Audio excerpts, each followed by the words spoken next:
Have you ever looked at your relationships and wondered, why does this keep happening to me? You meet someone new, everything feels different, exciting, until one day it doesn't. You wake up and realize you've been here before. The same fights, the same disappointments, the same painful ending creeping up like an old ghost you thought you'd left behind. You tell yourself this time will be different, but it isn't, and deep down you start to wonder, am I cursed? Is this just the way love is for me?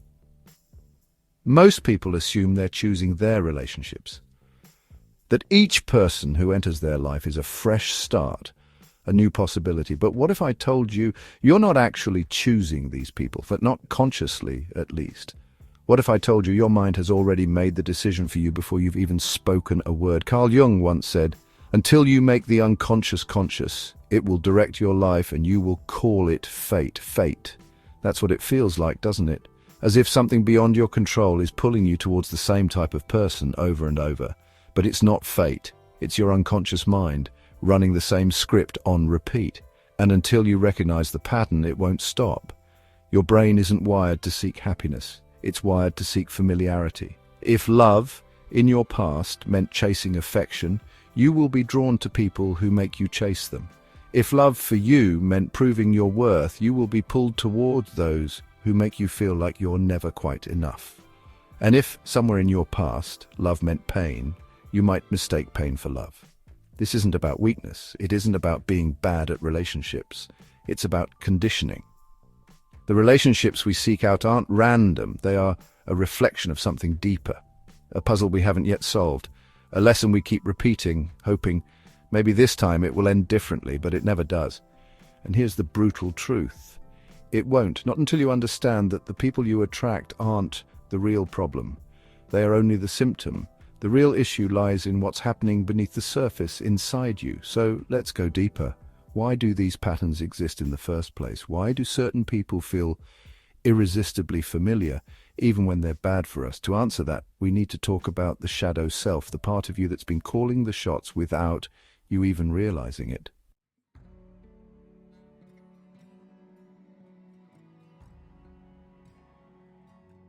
Picture this. You're standing in front of a mirror expecting to see yourself, but the reflection isn't quite right. The face looking back at you is darker, unfamiliar, almost like someone else entirely. That is your shadow, and whether you acknowledge it or not, it's shaping every relationship you have. Carl Jung described the shadow as the thing a person has no wish to be. It is the hidden part of you, made up of everything you've repressed, every emotion you were told to suppress, every part of yourself that was deemed too much, too little, too unlovable. The shadow holds all the wounds, all the fears, all the beliefs you've buried. And the more you deny it, the more it controls you. You don't fall for people randomly. You fall for reflections, for the ones who bring your shadow to the surface, forcing you to see what you've been avoiding. If you fear abandonment, you will be drawn to those who make you feel uncertain. If deep down you've never truly believed you were enough, you will be attracted to those who confirm that fear. The irony is you don't want these patterns. Consciously you want love, stability, connection. But the shadow doesn't care about what you want, it cares about what it knows, and what it knows is the past. So it repeats it again and again until you finally turn and face it. Most people don't, and instead they blame others. They convince themselves it's just bad luck that they keep attracting the wrong type. They tell themselves, all men are emotionally unavailable, all women play games, there's no one out there who truly loves the way I do. But the truth is far more confronting. The one common denominator in every failed relationship is you. That's not an accusation, it's an opportunity. Because if you are the problem, you are also the solution. The moment you stop looking outward and start looking inward, everything changes. Instead of running from the pattern, you can finally break it. But that starts with awareness. So here's what I want you to do. Think of the last person who hurt you, the one who left you questioning yourself, the one who made you feel small or unseen or unworthy. Now ask yourself, was this really the first time you felt that way? Or is it a feeling that has followed you for years? If you trace it back far enough, I promise you it didn't start with them, it started long before. And the reason they felt so magnetic, the reason it was so hard to walk away, is because a part of you was still searching for resolution, still hoping that if you could just get this person to love you in the way others hadn't, then maybe finally, you'd be free. But you don't heal by repeating the pattern. You heal by recognizing it. So look at your relationships. What emotions come up over and over again? What pain keeps resurfacing? The shadow isn't just something you have. It is something you live through until you stop running from it. But how do you stop? How do you face something that's been buried so deep you barely recognize it? The answer lies in projection, because the things that trigger you in others, the things that provoke the strongest reactions, those are the clearest clues to what's hidden in your shadow. And once you understand how projection works, you'll never see your relationships the same way again.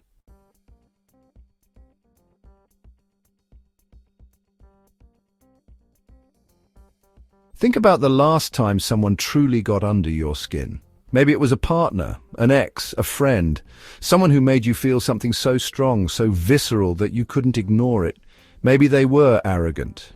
Maybe they were emotionally distant. Maybe they had a way of making you feel invisible, small, unheard, and yet, despite knowing they weren't good for you, you kept thinking about them. You kept trying to figure them out. You kept replaying conversations in your head, wondering why they affected you so much. Carl Jung once said, "Everything that irritates us about others can lead us to an understanding of ourselves."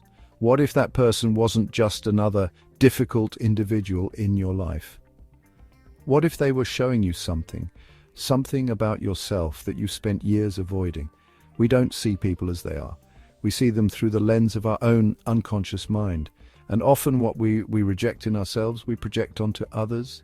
If you've ever caught yourself saying, "I can't stand people who are selfish," ask yourself, do you struggle to put yourself first?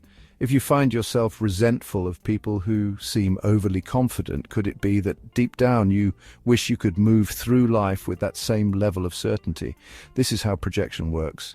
We assign to others the very traits we have disowned in ourselves. But it's not just about irritation. Projection is also why we're drawn to certain people, why some connections feel almost fated, as if they were always meant to happen. If you have unhealed wounds around love, rejection, or self-worth, you will be magnetically pulled toward people who reflect those wounds back to you. If you fear being abandoned, you might unconsciously seek out partners who are emotionally unavailable, not because you want to be hurt, but because a part of you is trying to rewrite the past. Your mind believes that if you can just get this person to love you the way others didn't, then maybe you can finally prove that you are lovable. But that's not how it works. You don't heal by convincing someone to stay. You heal by facing the part of you that's still afraid of being left behind. Look at your strongest emotional reactions, your deepest frustrations, your most intense attractions. They aren't random, they are windows into your own unconscious mind.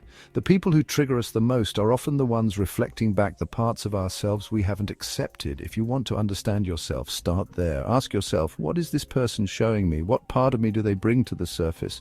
This isn't easy. It's uncomfortable to realize that the qualities we criticize in others may be the very ones we have yet to integrate in ourselves. But discomfort is where transformation begins.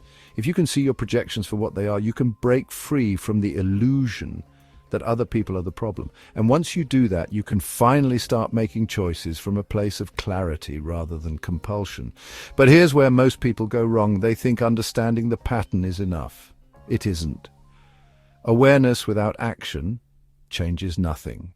If you want to break free, you need a plan. You need a way to reprogram your unconscious mind so that it stops leading you back to the same kind of people, the same cycles, the same pain. Because make no mistake, if you don't change the pattern will change you, and that's what we're going to do next.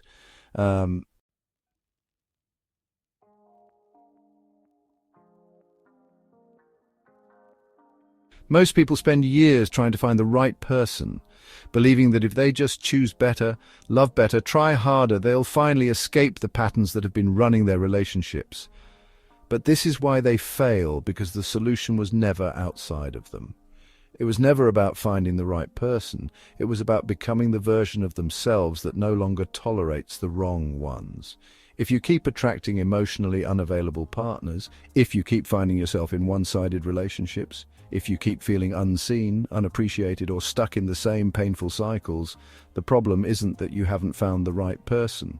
The problem is that your unconscious mind is still leading you toward the same familiar pain, mistaking it for love.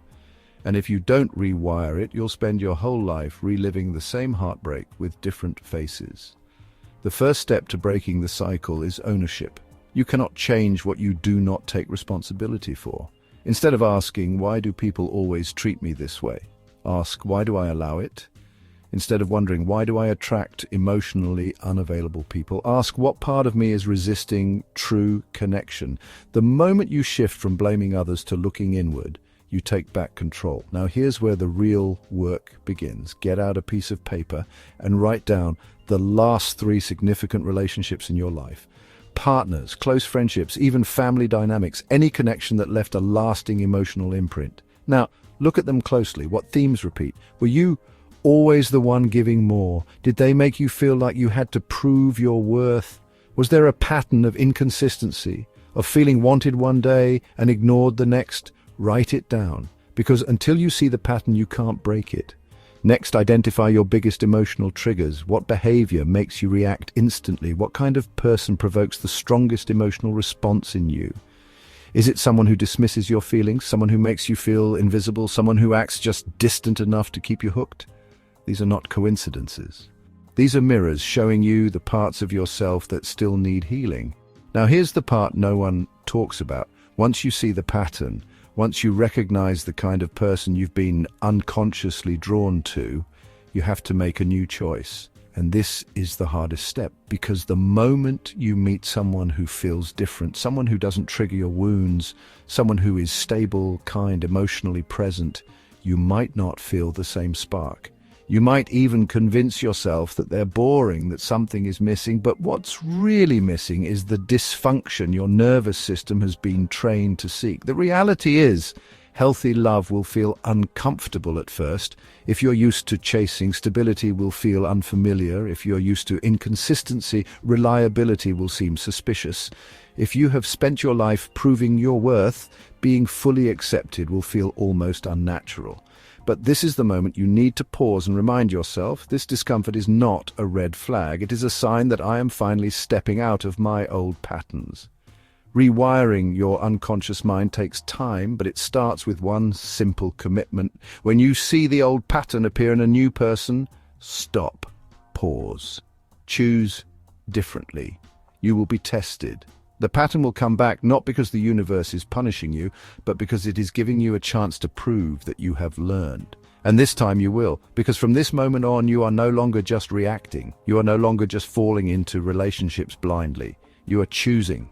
And the moment you start choosing from a place of self-awareness rather than old wounds, everything changes. So here's my challenge to you. The next time you feel an intense attraction to someone, take a step back. Ask yourself, not do I want them, but does this feel familiar? And if it does, ask yourself this instead. Do I really want to repeat this story, or is it finally time to write a new one? Because your past does not have to be your future. The pattern ends when you decide it does, and that decision is yours to make.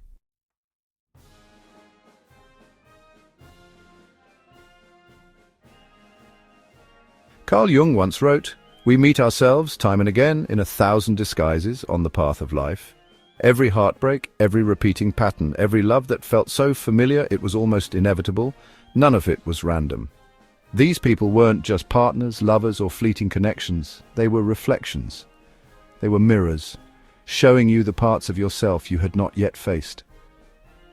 Most people go their entire lives without ever realizing this. They convince themselves that love is just luck, that they keep meeting the wrong people, that they are victims of circumstances beyond their control. But that's a lie we tell ourselves to avoid the harder truth. The relationships we attract are a direct reflection of our inner world. If you have spent years being drawn to emotionally unavailable people, it is because a part of you still struggles with true emotional intimacy. If you have found yourself in cycles of proving your worth, of chasing people who never quite choose you, it is because somewhere deep inside, you still believe you must earn love. If every connection ends in the same disappointment, the same heartbreak, it is because your mind is leading you back to the same story, hoping this time it will finally have a different ending. But stories don't change on their own. Patterns don't break by accident. The only way to end the cycle is to step out of it consciously, deliberately, fully, and that starts with a choice.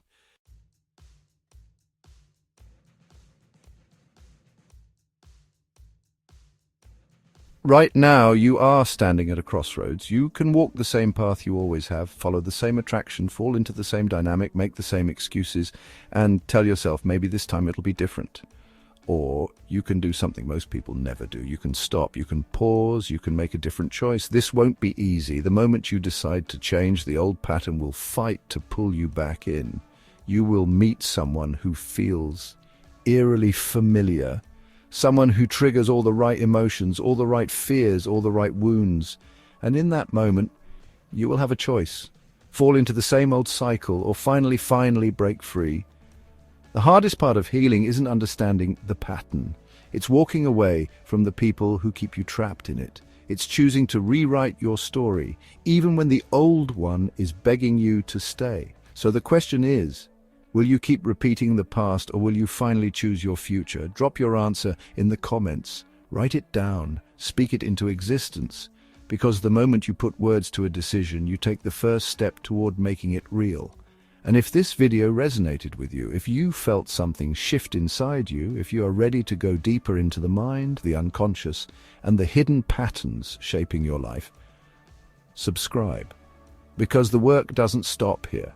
This is just the beginning. You don't have to be a prisoner to your past. The pattern ends when you decide it does. And that decision, that power, that choice, it has always been yours.